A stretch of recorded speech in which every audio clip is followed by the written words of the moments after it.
ሰላም ጤና ይስጥልን ክቡራን የዩቲዩብ ቤተሰቦች፣ የሰዓቱን አጫጭር መረጃዎች እየቀርብ ያለው እስከ ፍጻሜው አብራችሁን ቆዩ።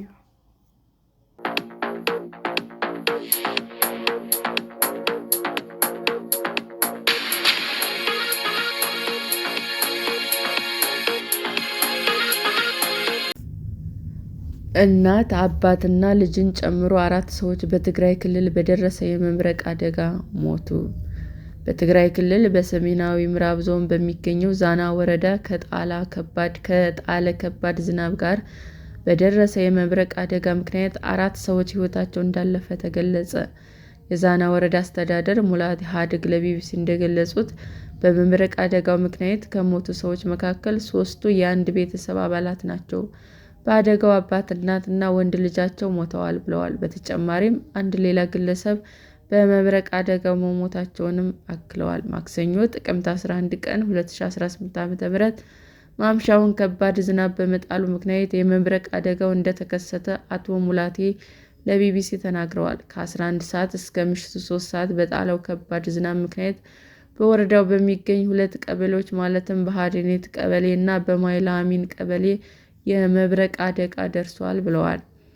የሞቱት ሰዎች 3 ወንድና አንዲት ሴት መሆናቸውንም ገልጸዋል።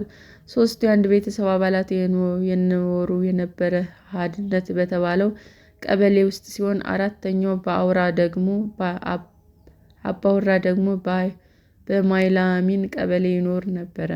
እስከ ምሽቱ 3 ሰዓት ድረስ በከፍተኛ ሁኔታ የጣለው ዝናብ ለወረዳው መብረቅ ምክንያት ሲሆን በመብረቁ ተመትተው ሕይወታቸው ያለፉ ሰዎች ቤታቸው ሳሉ አደጋው እንደደረሰባቸው የወረዳው አስተዳደር ለቢቢሲ ገልጸዋል።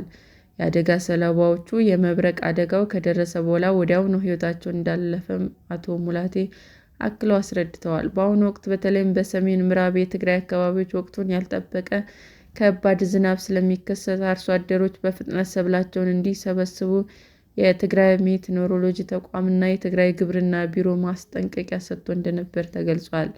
የዛና ወረዳ አስተዳደርም ይህንን ወቅቱን ያልጠበቀ ዝናብን በተመለከተ ቀድሞ የማስጠንቀቅ መረጃ ለህብረተሰቡ ቀድሞ ማድረሳቸው፣ ነገር ግን የመብረቅ አደጋ እንደሚመጣ ግን መረጃ አልነበረንም ብለዋል። የመብረቅ አደጋ ሊከሰት እንደሚችል በትክክል ግምት መስጠት ባይቻልም በዘመናዊ ሜትሮሎጂ ምርምር በመታገዝ የመብረቅ አደጋ ሊከሰት የሚችልበት እድል እንዲሁም ጠቅለል ባለ ሁኔታ የትኛው አካባቢ ሊከሰት እንደሚችል ትንበያ ማስቀመጥ እንደሚቻል ጥናቶች ይጠቁማሉ። ከ1 ወር በፊት በሀድነት ቀበሌ እና በኮሙቶም ቀበሌ በተከሰተ የመብረቅ አደጋ ሳቢያ የ14 ዓመት ታዳጊ ሕይወት ማለፉን ያስታወሱት አቶ ሙላቴ በ2 ወር ውስጥ በወረዳው በአጠቃላይ 6 ሰዎች በመብረቅ አደጋ ሞተዋል ብለዋል። በአሁኑ ወቅት በተለያዩ የኢትዮጵያ አካባቢዎች ወቅቱን ያልጠበቀ የዝናብ ሁኔታ እየተስተዋለ መሆኑን ነዋሪዎች እየተናገሩ ነው።